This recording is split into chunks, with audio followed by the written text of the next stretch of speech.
the 12th of October, 1492. Christopher Columbus, along with 90 others, makes landfall in the Americas after a 70-day-long voyage. He is the first man to finally discover America. Or is he? No. Of course, the Americas were inhabited long before any Europeans had discovered them, and Columbus wasn't even the first European to do so. Vikings had found the continent 500 years prior, led by legendary explorer Leif Erikson. So why do we still hold Columbus in such high regard, teaching others that he was the one who discovered America, despite all he really doing was stealing, colonizing, and terrorizing those already living there? The natives, or Indians as Columbus called them, had been living much like their European counterparts for centuries, building palaces, founding religions, even waging war against one another. In another timeline, maybe the Aztec or Incan empires would have discovered Europe, and the suffering that the natives experienced may have been flipped onto them. Nevertheless, it poses the question: if Columbus didn't discover America, who did? The answer lies in DNA, specifically ancestry. Remember those natives who already lived in America? Well, after some research, scientists were able to find traces of East Asian DNA in Native Americans. But how? Look at the map. East Asia is even further away from the Americas than Europe. How did East Asians manage to travel all the way to America and settle it, whilst Europe took millennia longer to even find the continent? Well, the answer can't be found in East Asia, but instead to the north, in Siberia. Whilst today we may consider Siberia as a cold and inhospitable place, 20,000 years ago, it was even worse, plunged into an intense ice age. Despite the suffering that this ice age may have caused, it also allowed for something else: migration. Today, Siberia and Alaska are separated by the Bering Strait, making it impossible for land crossings between the two. However, during this ice age, sea levels lowered, creating a land bridge, today known as Beringia, which facilitated travel between the two landmasses. Paleo-Indians, hunter-gatherers from Asia, managed to travel across this strait, becoming the first humans to step foot in the Americas. These settlers spread out across the continent, rapidly expanding south of the Laurentide ice sheet in modern-day Canada, and by around 12,000 BC, populated the entirety of the Americas. Unfortunately, though, just 1,000 years later, in 11,000 BC, the Bering Land Bridge had been submerged, leaving the Paleo-Indians stranded. This wasn't a problem, however. Instead, the natives thrived, advancing technology, founding civilizations, and even rivaling their European counterparts in agriculture and medicine. Peoples such as the Mayans and Aztecs prospered, and their natural resources were substantial, allowing for the creation of intricate and fascinating jewelry. These resources may have been a blessing at first, though as time passed and European powers discovered these riches, they would quickly become a curse. For the time being, though, the Native Americans prospered, still untouched by European raiders and colonizers. The same could not be said for England, however, which in 900 AD was experiencing significant instability due to invasions from Scandinavia, from Norsemen known as the Vikings. These Vikings, who were pagan warriors, became infamous across Europe, their unyielding strength and brutality striking fear into the hearts of the Christian world. However, not all Vikings were set on invasion. Some sought a different glory. Erik the Red, born around 950, was one of such Vikings. His father was exiled from Norway when Erik was young, leading to them both traveling to Iceland, where Erik would live for some time, getting married, starting a family, even building a farm on which they would live upon. Life was stable for Erik and his family, though due to Erik's hot-headedness, this stability would not last. In 982, Erik would be exiled from Iceland due to the fact that he had murdered many men in a confrontation with another Icelandic Viking named Thorgest, with Thorgest's own 2 sons being killed in the skirmish. Facing banishment, Erik, along with his family and followers, would set sail west, heading to lands which had been rumored to exist, untouched, available for settlement. This was, of course, Greenland. After a long and tumultuous voyage, Erik would finally reach these lands, rounding Cape Farewell and making landfall upon the western coast. Erik wasn't just content with settling, though. He was a Viking, and Vikings explored. For the next 3 years, Erik and his followers would explore the landmass, and, once his exile was over, would return to Iceland, bringing stories of a mystical land which was ripe for the taking. Erik's storytelling seemed successful, as in the summer of 985, he would set sail from Iceland with 25 ships filled with colonists. Due to unfavorable weather, though, 11 of these ships would be lost at sea, with only 14 making it to Greenland. These colonists would settle Greenland for years to come, with Erik the Red immortalized as the discoverer of the landmass. Geographically, Greenland is part of the North American continent, so some could say that he discovered America. However, the actions of Erik's son, Leif Erikson, would undeniably lead to the discovery of the Americas. Born around 970 AD, Leif Erikson, much like his father, was a Viking explorer and is credited for discovering North America, with statues of him in both Boston and Reykjavik.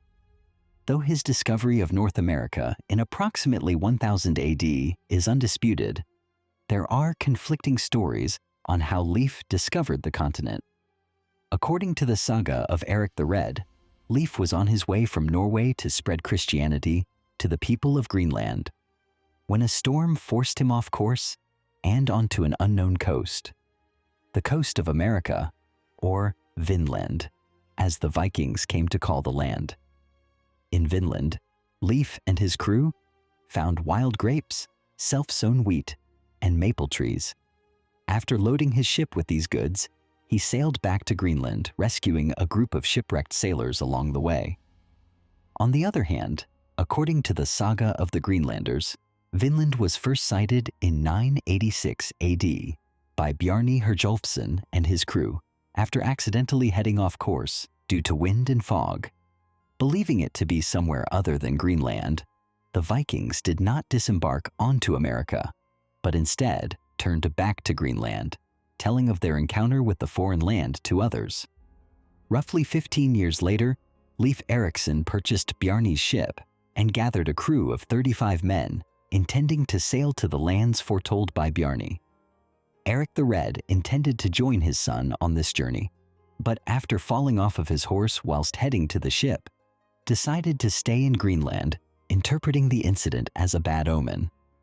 This refusal to join his son would actually lead to his death, with an epidemic in Greenland killing him in the winter after his son's departure. Nevertheless, Erikson would follow Bjarni's route in reverse, eventually reaching America. They would make landfall in America and camp over the winter, where they would discover large amounts of vines and grapes, leading to Leif calling the land Vinland, Wineland. He and his crew built a small settlement in America called Leifsbudur, and then returned to Greenland in the spring, rescuing a group of Icelandic sailors along the way. In both sagas, whilst not returning to Vinland himself, others from Greenland and Iceland did, including Thorfinn Karlsefni, an Icelandic explorer who attempted to settle Vinland permanently. Although this ultimately resulted in failure, archaeologists have discovered evidence of Norse settlement in northern Newfoundland, known as Lans Ogs Meadows, which many speculate was Thorfinn's failed colony. Despite failing to maintain a presence in America, Leif Erikson, along with many other Vikings, were the first Europeans to set foot in America, almost 500 years before Christopher Columbus and the Santa Maria. Despite journeying to America for the Spanish crown, Columbus himself was born in 1451 in the Italian city of Genoa, making him Genoese. The actual reason for his exploration westwards was due to the fall of Constantinople to the Ottoman Empire in 1453, which led to the closure of the Silk Road. The Silk Road served as the ancient trade route between Europe and East Asia for centuries, and with its closure, Europeans had to find a new route to Asia in order to continue trade. One solution, implemented by the King of Portugal Afonso V, was the Cape Route, which involved sailing around Africa, passing the Cape of Good Hope, and reaching India that way. This route was very long and costly, involving the construction of trade posts in Africa to allow Portuguese ships to stop and repair along the journey. Columbus suggested a different route, sailing westwards, which he theorized would allow trading ships to reach East Asia much faster and efficiently. But King Afonso rejected his proposal. It took many years for Columbus to find support for the voyage, but eventually, in January 1492, the King of Spain, after conquering Granada, finally agreed to finance Columbus's voyage. Columbus was promised to become governor of any new lands he might claim for Spain, and was promised 1/10 of the revenue generated from these lands. On the evening of August 3, 1492, Columbus, along with 88 others on 3 different vessels, departed from Palos de la Frontera in southern Spain. The largest of the vessels, named the Santa Maria, was a carrack, whilst the other 2 were caravels, named the Pinta and the Niña. After a long voyage, land was discovered around 2 a.m. on October 12, 1492. Specifically, Columbus had discovered the island of San Salvador in the modern-day Bahamas. Once making landfall, Columbus and his crew encountered the natives of the island, which he called Los Indios, or Indians, as he believed that he had found the East Indies in Asia. Noting their gold ear ornaments, Columbus enslaved many of the natives, demanding they took him to their source of gold. Over the next few months, Columbus would voyage across the modern-day Caribbean, exploring the coasts of Cuba and Hispaniola, during which the Santa Maria ran aground on Christmas Day, leading to it being abandoned. Eventually, though, Columbus began his journey back to Spain on the 13th of January, 1493. However, on their journey home, Columbus and his crew, which were on the Niña, became separated from the Pinta in a violent storm, which also forced the Niña to stop in the Spanish-owned Azores. On this island, many of Columbus's men were imprisoned, believed to be pirates. After a 2-day standoff, the men were released and Columbus resumed their return home. However, another storm forced them to stop in Lisbon, Portugal, but eventually, Columbus returned to Palos de la Frontera, receiving a hero's welcome. Columbus presented his finds to the Spanish monarchs, who agreed to finance further voyages to settle the new lands. Over the rest of his life, Columbus would continue to voyage to and from the Americas, establishing settlements and villages on the continent. Though he never realized he had reached America, his locating of the lands kick-started the age of discovery and ideas of colonization in Europe, shifting the balance of power in the continent for centuries to come. In any case, whether you claim that the natives, the Vikings, or Columbus discovered the Americas, each of their contributions to human history and our understanding of it are immense. And it is important that we understand that, despite Columbus being the most well-known explorer of America, he was not the only one, and the groups that found the continents before him played just as much a role as he did in America's history.